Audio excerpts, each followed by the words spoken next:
My name is Lewis Potter. My friends call me Lou, but I usually answer with any name. I'm married to Ruby. We have been married for 4 years now, but we do not have children, for the simple reason that we are both a little selfish and do not want to give up our freedom.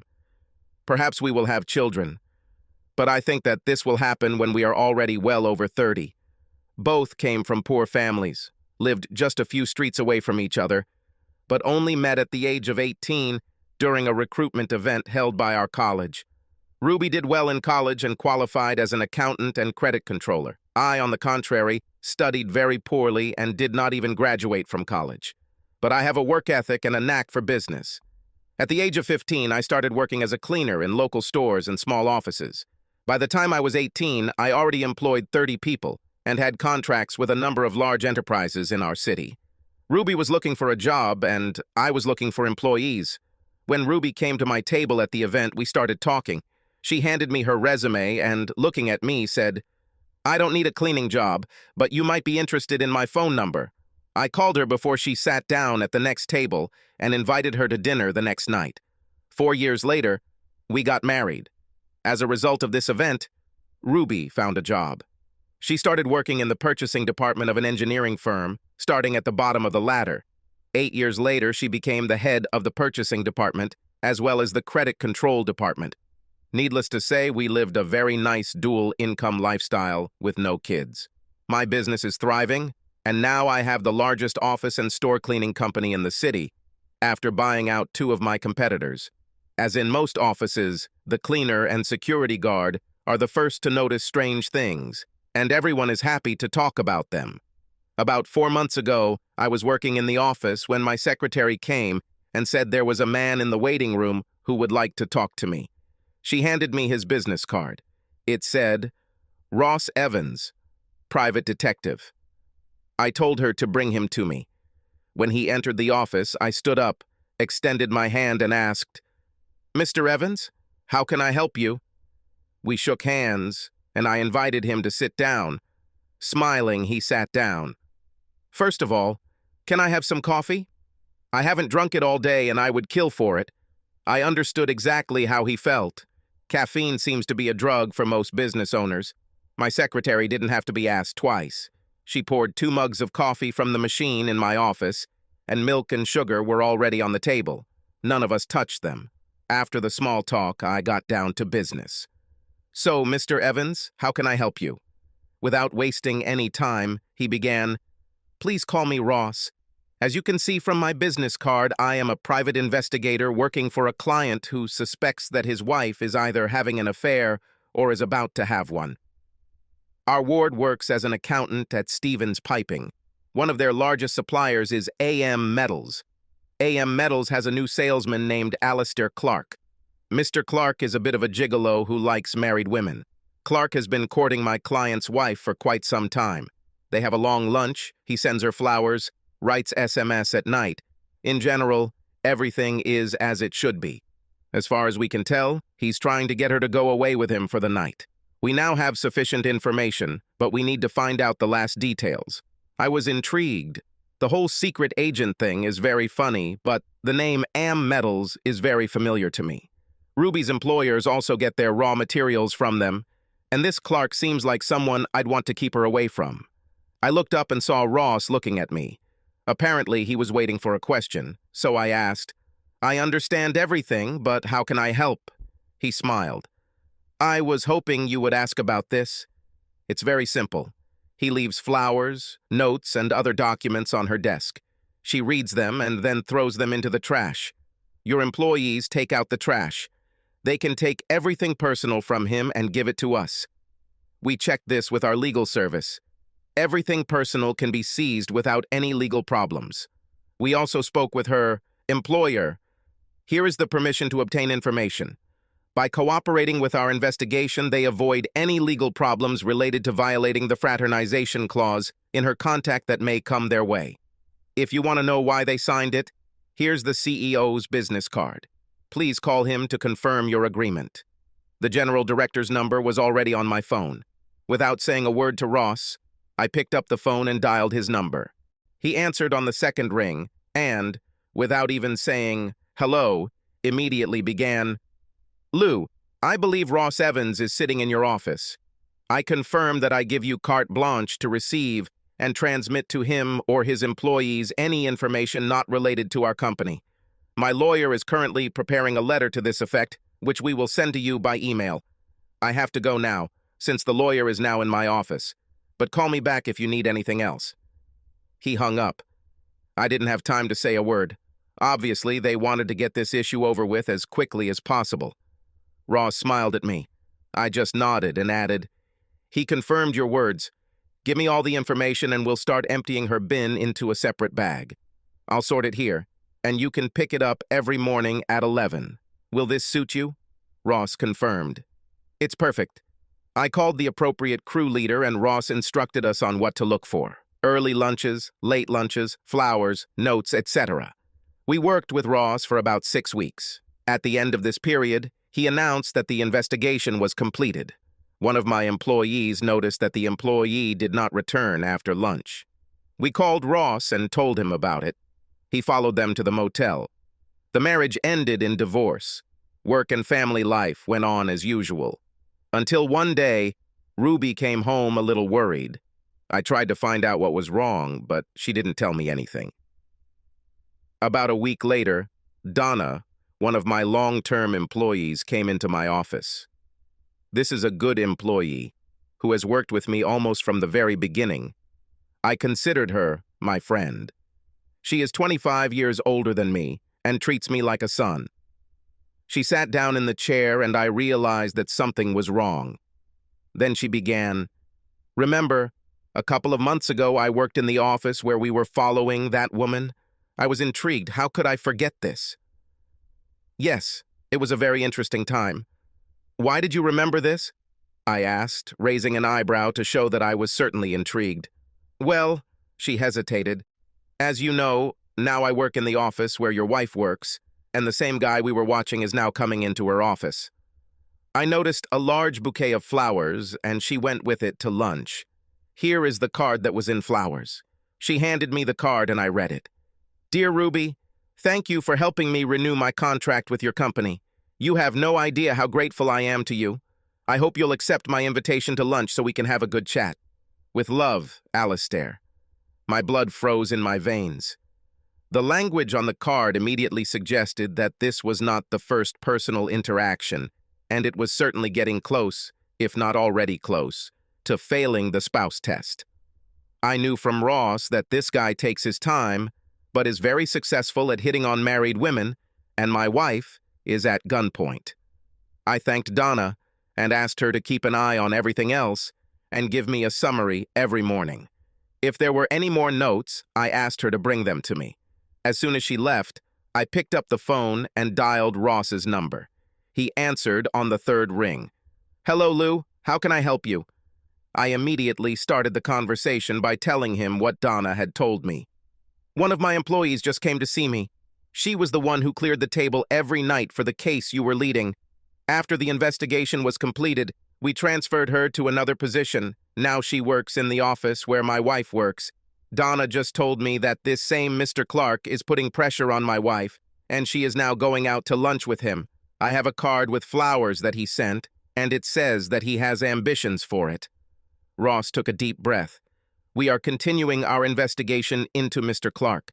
In fact, you are already the third husband at the moment. The only difference is that the other two did not know who he was from the very beginning. The other husbands agreed to split the expenses. Would you like to join them?" "Of course." "What do I need to do?" I answered. Ross said he meets with their husbands at 2 o'clock and asked, "Could you come to my office to meet, fill out the necessary documents, and share information?" I agreed to come. At exactly 1:55 p.m., I was sitting in Ross's office. In the room were Dan McWilliams and Johnny Ashley, 2 husbands. Also with us were Ross and one of his employees, Mike Pearson, who was collecting data on this case. Ross began the meeting by saying, "Gentlemen, we are gathered here because you 3 have the same problem. Dan and Johnny, this is Lou. Lou would like to join your investigation. If you agree, We will register him as a client and draw up documents allowing the exchange of information. They both looked at me, then at Ross, and replied, "Yes, that will be nice." The paperwork took about 15 minutes, after which I used my personal credit card to advance the $5,000, knowing that Ruby would never receive a statement for this payment. Ross began. "So, Dan, Johnny, and Lou, our common problem is called Mr. Alastair Clark. FYI, Lou, Dan's wife, works at AM Metal with Mr. Clark, and Johnny's wife works for the school board, which purchases metals for use in technology classes in schools. Mr. Clark has a well-rehearsed process. He stalks a woman at work with flowers, messages, lunch, and usually tries to get her to go to a motel after lunch. He does the same with women who have children, and usually tries to get them into bed several times. With childless women, he tries to force them to ask their husbands for a free pass. He seems to get real pleasure from the fact that their husbands know that he has managed to win the affection of their wives. He tries to take them away for the weekend and then abandons them. We know that over the past year there have been at least 5 divorces in this area due to his fault. We tracked him down to his previous job, which was in Dallas. In fact, his employer fired him when he was sued in a class action lawsuit by 7 husbands over 3 years for alienation of affection. This guy is a disgusting guy." He took another sip of coffee and continued, "Lou, do you clean at AM Metals or the school district office?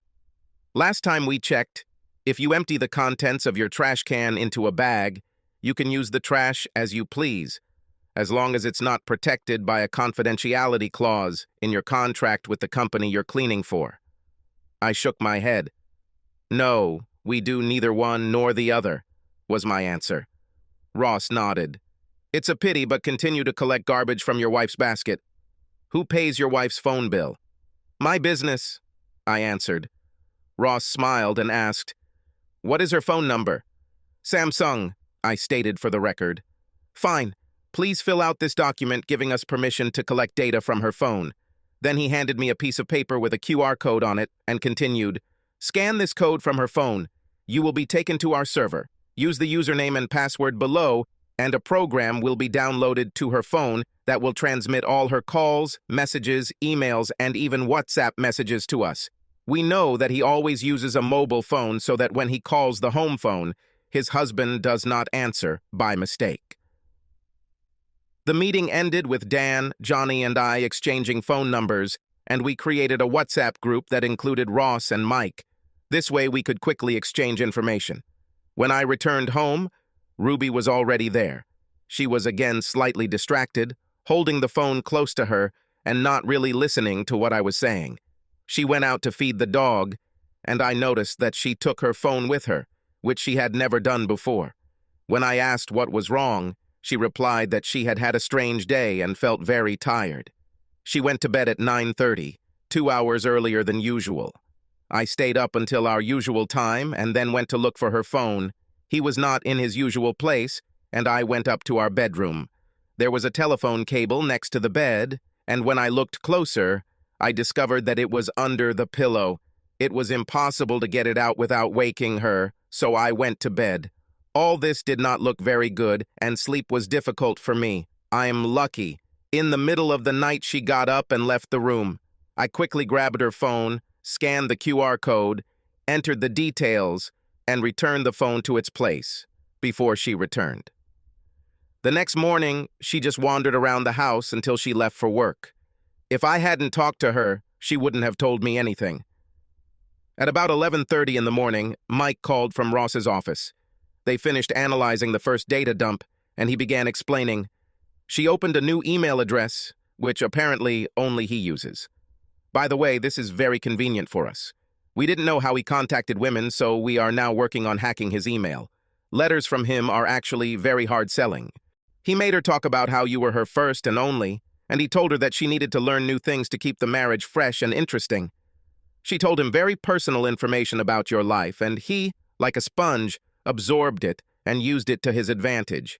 He hinted that new sexual experiences would add variety to your life, and must have already suggested spending the weekend together when they had lunch yesterday. Now he backs it up with, "It's just sex," and "If he really loved you." I'm sorry to say, but he moves quickly and attacks fiercely. I talked about her behavior last night and then added, she must have been thinking about it all the time last night and this morning. She didn't even notice me last night or this morning.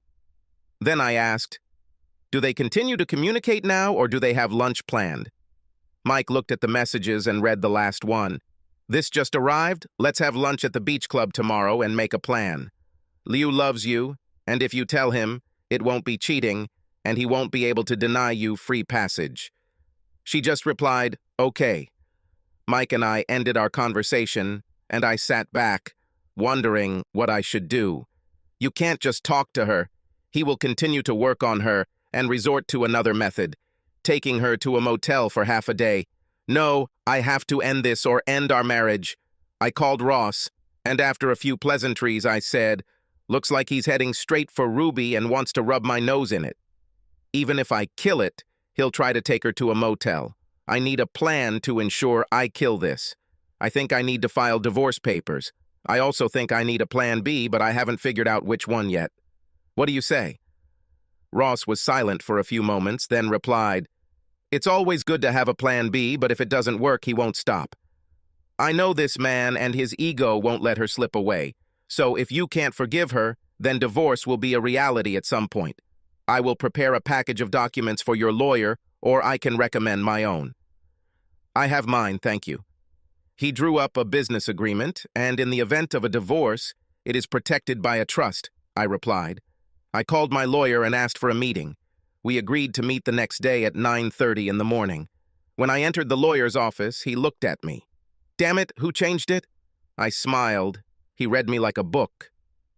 I sat down, took the cup of coffee his secretary placed in front of me, and began. Ruby is going to cheat on me. A salesman came to her work and fell for her. She bought it, and now I see no other way out. I'm working out a plan B to stop everything, but plan A is a scam if she cheats on me. We spent the next hour discussing possible options. I wanted a clean divorce. The business is protected by the agreement, and everything else is 50-50. There are no children, so child support is not required. The house will be sold. I had no intention of suing Clark, his employer, or her employer. Too expensive and with no chance of success. We shook hands, I paid the fee, and left. He will complete all the documents and keep them in the archive so that if necessary, I can contact him. As the week progressed, Ruby's mood rose and fell. One evening, she could not get enough of time with me and affection. The next, she did not even notice my presence. Donna called Friday afternoon to say Ruby had received a large bouquet of flowers. The postcard read, I made up my mind. How about you? While sending a message to the WhatsApp group, I noticed that Ross posted the following message. Dan, he invited her to dinner at the Holiday Inn. We know that he has a number, but the issue has not yet been resolved. Come here right now, and we can stop this thing. I was happy for Dan. Now, one way or another, he will achieve his goal. I hoped that this moment was already close for me. I was so distracted that new things fell out of my hands. I sent a message to the group telling Mike about the flowers and what the card said. He replied, I'll check her email now. There hasn't been anything yet this morning. About 5 minutes later, Mike called and, without hanging up, said, Look in your WhatsApp. I opened the app and there was a document Mike had sent me. I opened it. It was confirmation of a reservation at a hotel located on a lake about 30 miles from the city. The room was a double for the coming Friday and Saturday, and the booking included 2 names, Clark and Ruby. I returned to the phone and said, Looks like things are bad. Mike sighed. Yes, but the email is even worse. This is a guide for cheaters where Ruby explains how and what to say. I'll send it to you. I thanked him and we hung up. The letter arrived and I read it. These were several letters in a row with the subject, Weekend. It all started about 2 weeks ago when he sent her a link to a hotel, the same hotel he ended up booking. In the letter, he told her how he would like to take her to a hotel to pamper her, and suggested other entertainment. In subsequent letters, I asked what she thought about this, and why I did not allow her to do what would make her happy. In the last letter, he wrote about the reservation, and also gave a list of things to say and do in order for me to agree. This was a guide to preparing for betrayal. It involved cooking a nice dinner the following Thursday. Lots of sex throughout the week, then explaining that it would just be sex with him. But he would teach her a lot. I had a lot more experience before we got married and ended with the words, "If you really love me." Her answer was evasive, but left the choice up to her. I'm not sure Liu will buy it. Let me think about it. The weekend was spent in hard work. I couldn't say anything about what I knew, but she was incredibly sweet. We had sex on Friday night, Saturday morning, and Saturday night. On Sunday, she took me to bed in the middle of the day, again on Sunday evening, and on Monday morning, we had quick sex. Ross called at 3 o'clock on Monday with an update on the email. The news is bad. She just texted Clark and said she'll offer it to you Thursday night. If you refuse, she won't do it, but if you agree, she will. He replied, if he becomes nervous, then remember that asking for forgiveness is easier than asking for permission. I thanked Ross and asked him to prepare a folder with everything we had. He asked if they had photographs of them in an intimate setting. I heard the rustling of papers and he answered, we have a photograph of them kissing. Not a passionate kiss, but a kiss nonetheless. I said, fine. Please put everything in a folder and let this photo be like the title page on the outside. Also send the entire folder to my lawyer. He confirmed that he would send it. I made the next call to my lawyer. I warned him and told him that he would have a folder later. We agreed that it would be presented at the hotel on Saturday morning during breakfast. Nothing causes indigestion like a divorce petition. On Monday night, she wanted sex, but I refused, saying I had an important sentence to finish. I sat in my office and took care of business. I went to bed only at 2 o'clock in the morning. She was already fast asleep. I also slept very soundly, got up at 6 in the morning, and went to work before she could attack me. The folder was delivered by courier. I sat in the office and read it. The seduction technique was visible. She was unpredictable, but clearly effective. Ross gave details, but without names, of at least 7 marriages that he had destroyed in the past 18 months. There was also a note from Dan in the folder. He arrived at the Holiday Inn and joined his wife and Clark at the table. His wife got scared and ran out of the restaurant in tears. Ross had to intervene to stop Dan from attacking Clark and then drove him home. He and his wife began counseling to see if they could save their marriage because they have 3 children under the age of 8. This temporary measure would at least give them time, and his wife left her job, so Clark was out of work. While I was reading, my secretary entered the room. She looked straight at me and didn't say anything. Before I realized what was happening, I started crying my eyes out and told her the whole story. When he finished, she asked, "What are you going to do about it?" For the first time ever, I smiled. I don't know why, but she was no longer my secretary, but a friend who wanted to help. I also noticed something else that I hadn't noticed before. She is very sexy. She smiled back. I said, Plan A, divorce. If she leaves with him on Friday, she will file for divorce at the hotel on Saturday morning. No second chances. I've been trying to come up with a plan B to get her to stop, but my head is so foggy I can't think of anything. My secretary, whom I always addressed as Miss Atwood, but who called herself Kathy, smiled slyly and recited, "What is good for the goose is good for the gander. Why don't you have your own weekend with the girl of your dreams?" Unable to resist, I smiled back and asked, "And with whom should I arrange this?" I knew the answer before she said it, but she answered anyway. "With me, of course. Your trusty secretary is pestering you, and you just have to get it out of your head. It will only be sex and nothing to do with your marriage.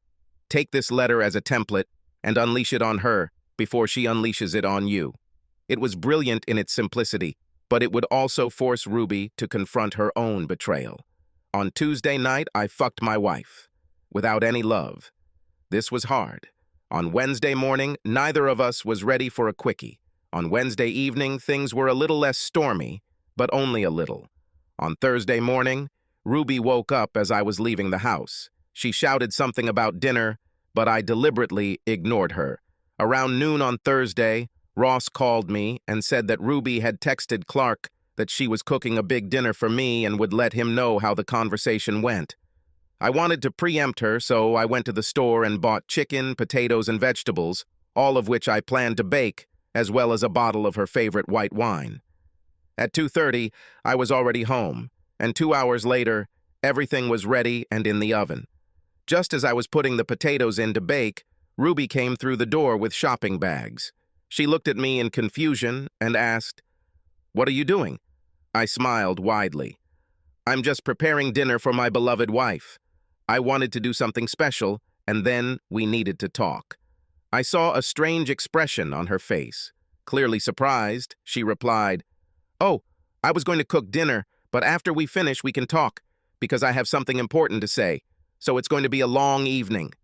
I answered, "Of course." But he turned away with a smile on his face. I have already made a significant contribution to her plans. Dinner was tense. I carried on the conversation, and every time she even came close to turning the conversation on me, I pulled him aside, saying, "Let's enjoy this nice meal, and then I'll tell you my big news." When we finished, I spoke first. "Bring your wine to the kitchen, and we can talk there." She followed me.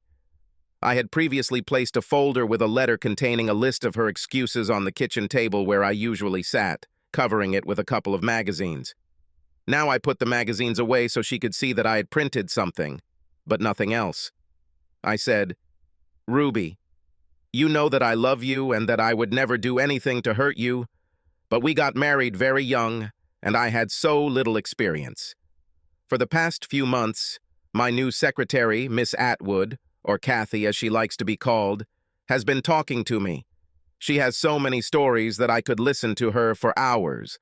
Now I need to get her out of my head before you and I settle down for the rest of our lives. I booked a hotel with her for the weekend. There will only be sex and a little of my time, to let off steam and learn new tricks that you and I will then play with in bed. This has nothing to do with my love for you and will not affect our marriage. I am telling you this so that you know in advance, and this way it will not become my betrayal. I know that you love me so much that you will allow me to spend this one weekend outside of our marriage, and it will not affect our marriage in any way." Ruby's face turned crimson. It seemed to me that she was about to explode. She then stated, "Only over my dead body, and I want this whore to quit on Monday morning, or we'll break up." This relieved the tension I was in, and I burst into the biggest laugh imaginable, saying, "If you could see your face, it's just a picture." It couldn't be better. At that moment, it dawned on her. Everything I said, she was going to tell me. I closed the folder and handed it to her. On the front was a photo of her kissing Clark. Her face turned almost gray as she whispered, "You knew and you played a trick on me." I smiled. "Yes, I played it. I think your reaction is exactly the same as what I would have if you had caught me off guard. By the way, unlike you, I did not book a hotel for us. And unlike you, Ms. Atwood and I never had lunch, never kissed, and never discussed our love or sex lives. My story is a figment of my imagination, but yours is quite real." While I was saying this, she was leafing through the folder. The extent of my knowledge was a revelation to her. Dates, times, photographs of dinners and intimate moments, copies of her secret emails, transcripts of telephone conversations. Everything was here. She was indignant. "You followed me? You invaded my privacy. How could you do this?" I was calm. "That's all. Time to act or not. I love this woman, but she needs to know that there is a limit, and she is standing right at the line. You got yourself a boyfriend, started an emotional affair, planned to make it physical, humiliating me and destroying our marriage in the process, and yet you're angry at me for trying to stop it?" "I thought we could recover from this, but maybe I'm wrong," I replied, more sad than angry. "What does it mean to humiliate you and destroy our marriage? I didn't plan anything like this. It was something outside of our marriage." Obviously, she started quoting the cheating manual. "Why should this affect us? Listen to what you said," I repeated her words, "and then think that you answered me the same thing. You said, 'over my corpse.' So why is it okay for you to cheat, but not for me?" She took a deep breath, as if about to say something. I raised my hand and added, "There is no such thing as a free pass. If you go with Clark, it will be cheating. If you tell me about this in advance, it will not change the situation." She lowered her eyes and then said, "I can't digest this now. I need to be alone." With that last statement, she stood up and ran upstairs. I noticed that she took the folder with her. I heard the bedroom door close and the lock click. I cleaned up the house and sat down at the table. Ross also gave me a tablet computer that I could use to access a server that displayed all of Ruby's phone activity. I sat down and opened it. She corresponded with Clark. I read her first letter with interest. "Oh God, Alistair, he knows. He's been following us and he has copies of the messages. When I got home today, he cooked dinner and told me exactly what I was going to say. I exploded at the thought of him being with another woman. Then he showed me the folder. It contains everything, including the reservation. What should I do?" Clark clearly didn't see this as a problem. He responded a few minutes later. "Just tell him that everything is booked and that you have to do it. Be sure to emphasize your love for him and ask if he loves you as much as you love him. He will understand that you need one weekend." You could almost hear the desperation in what was written. I tried to do this, but he said that it would humiliate him and ruin our marriage. That even if I ask him, it will still be cheating. I cannot do it. Everything must stop. The weekend would be fun, but I can't risk it ruining the rest of my life with Lou. Now he was in despair. All his efforts and money were wasted, and he decided to play big. "Do you think he will divorce you?" "No, he will never find a woman like you. Tell you what, pack your bag and take it to work. Let's see what he does, and if it doesn't work out, let's go for the weekend. And on Sunday, you can ask him for forgiveness. I know the type of husband you have, and he would never want to lose you." It was complete nonsense, but unfortunately, she bought it. The last letter in the chain was, "Okay, but if it even looks like he will leave me, I won't do it. See you tomorrow." She began to think sensibly, and he, of course, knew how to calm her down. I put the tablet away and sat down to watch TV. I didn't really look because my mind was on all this. I scheduled the divorce filing for Saturday. Perhaps I should reschedule it for a later date. But I knew that once I submitted my application, I would not back down. No. Tomorrow I need to do something different that will show her that I'm serious. I called my lawyer and told him everything in detail. "Hey, I just hit her with it." And Clark let her know that I would forgive her.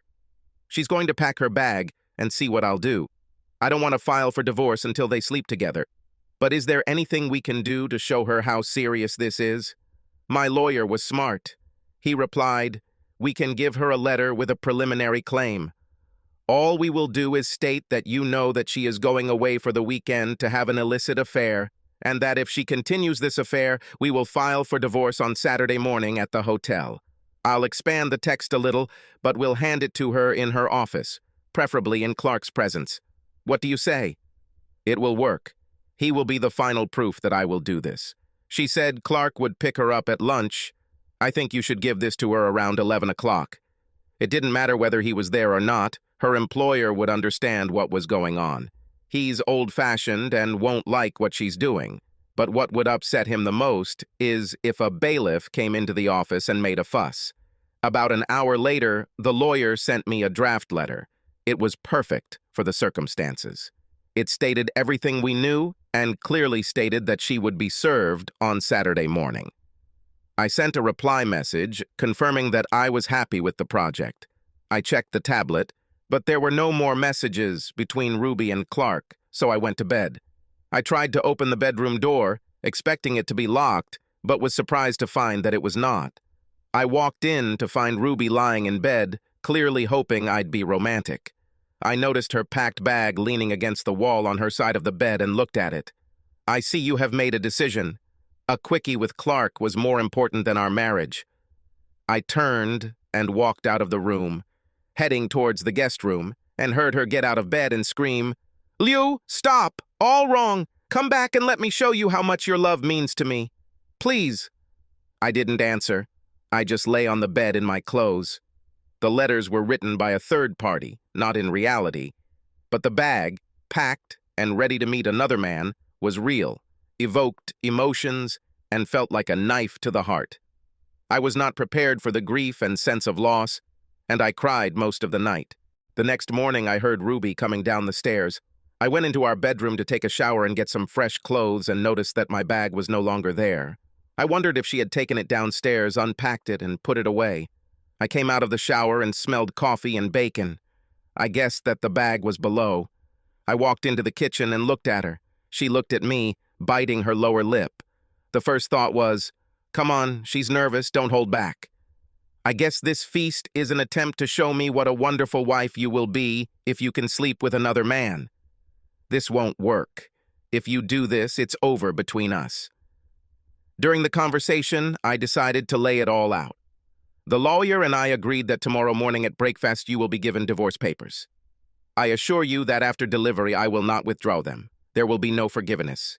If you come home tonight, we'll start counseling to figure out how to rebuild trust and make sure this doesn't happen again. If you leave with him, don't even think about coming back. You won't be welcome here. I turned to leave. She said, "Please stay for breakfast. We need to talk about this." I turned to her and answered, "We've already talked. Your bag says that you only want to convince me, not talk. I won't have breakfast here. It's time to start learning how to take care of yourself, if you choose to do so. I assume the bag is already in your car?" She turned away. Looks like I'm right. I left the house in silence. At least she realized what an abyss she was looking into. When I arrived at the office, Katie looked at me and said, "You look like shit." I smiled. "And you look as sexy as always." Before you ask, I have no idea how it went. When I offered her plan B, she lost her temper. She wanted to fire you and even said, "Only over my dead body." And then she began to act on her own. This morning, I took my weekend bag with me. Today, at 11 in the morning, she will be given a letter from me with an order. Let's see if this will stir her up. While I was talking, Katie was making coffee. She handed me a cup and answered, "I hope she comes to her senses. She can't be so stupid as to think that this is normal for her, but not normal for you." I smiled sadly and sat down at the table. This day was not productive. Just after 11, my cell phone rang. It was Ruby. I could barely understand her words through my tears. "Are you serious? Are you actually going to divorce me?" Obviously, she convinced herself that I wouldn't do it. I simply replied, "Without hesitation, if you cheat on me. Treason is breaking the contract. We both know it. You'll divorce me if I cheat on you, right?" The answer was so quiet that I barely heard it, but it was a definite yes. She coughed. "Will you come home now to talk?" "I'll be there in 20 minutes, that's all I said, hanging up. I came home first and put on the coffee. The smell of bacon she had cooked that morning was still in the air, so I opened the kitchen window before sitting down to eat. She appeared in the house 10 minutes after me. I was already pouring coffee for everyone when she appeared at the door. She had an envelope from the lawyer in one hand and a weekend bag slung over her shoulder. She dropped her bag at the door and froze. I think she wanted to rush to me to hug me, but she didn't know if I would let her. I carried the coffee to the table and sat down, motioning for her to sit down. My first words were a question. "So, are you going to the hotel or not?" "How could you even ask about this after you sent this? Of course I'm not going. I love you. I want to be with you. I know that you will never allow this, so everything is canceled. Now, do we need to fix our marriage or will I still get served?" she asked, sitting down opposite me and resting her chin on her chest. I looked at her and, leaning across the table, lifted her chin so that she was looking at me. I said, "You will only be served if you are at the hotel. No hotel, no service. But our marriage suffered greatly. So this is what will happen. First, in my presence, you will call Clark. I want to hear you tell him that everything is canceled. Then you will disable and delete the personal email you have for his sake. Then you will call your boss, tell him what Clark is doing, and ask that he not be allowed into your office anymore.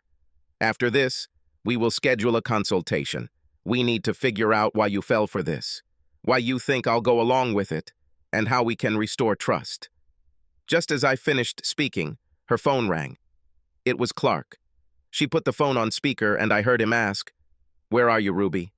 I'm at the reception, waiting for you, and can't wait. She took a deep breath and let it out slowly.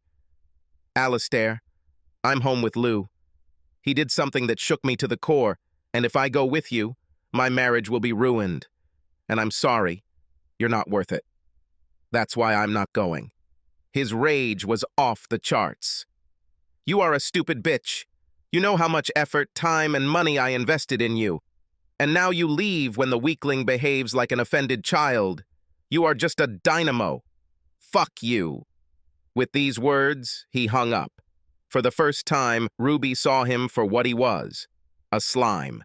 Deactivating and deleting the mailbox turned out to be more difficult than expected, but it was done within an hour. By the time we finished, her boss was at our door along with the HR manager. HR manager, Mervyn Woods, began by saying, Ruby, we are aware of what happened today. To say we're unhappy is an understatement, but we're here to give you a chance to keep your job. Now tell me what happened. She took a tissue and dabbed her eye before starting. As you know, about 3 months ago, our account was taken over by a new AM Metals sales agent, Alistair Clark. Previously, I was responsible for this account, and he came to me almost every day. I didn't realize it at first, but he started flirting with me, complimenting my dress, hairstyle, and even my smile. Soon, he began to talk about what a beautiful butt I had and what perfect breasts.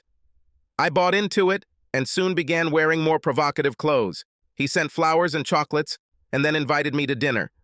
Out of my own stupidity, I went, and he started asking me personal questions about my life, my husband, and eventually my sex life. Soon he began to speak disparagingly about my husband, saying that he was unworthy of me. It was like drop by drop, and he was wearing me down. Then he asked me to go with him for the weekend. Luckily, Liu was alert. He handed me a letter in which he said that he was divorcing me, and I came to my senses. I told Alistair that I wouldn't go, and that my husband and I were developing a plan to save our marriage. I was going to call you and file a formal complaint, so I'm glad you're here. Woods looked at the CEO, who just nodded. Then he spoke. Well, Ruby, we're glad you're willing to be honest. Yes, it was a very big mistake, and you are lucky to still have a job. We have problems with the quality of AM Metals products, so we are closing his account. Thus, Clark will be removed from the office forever. Therefore, we will not take any further action against you. But if you ever do anything like that again, you will be out. Is it clear? Ruby nodded meekly. Yes. They said goodbye to us and left. After they left, we had lunch and then started looking for a consultant. Finding it turned out to be quite easy. We called and made an appointment. She wanted to see us the next day, Saturday. The time was appointed. We sat and looked at each other. After about 10 seconds, I walked over to Ruby, took her hand, and pulled her into bed. We had sex. Then they went to bed, and I fell asleep with my head on her chest.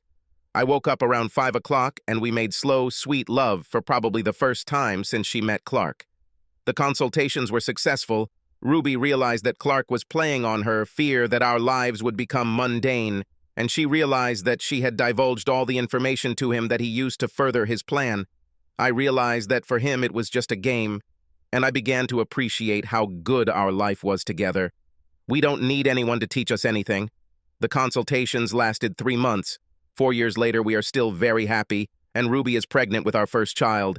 As for Mr. Clark, he was at our local shopping center and had a very bad fall while walking down the stairs into the parking lot. Nobody knows how it happened, but there were at least 5 husbands at the mall that day who didn't like him.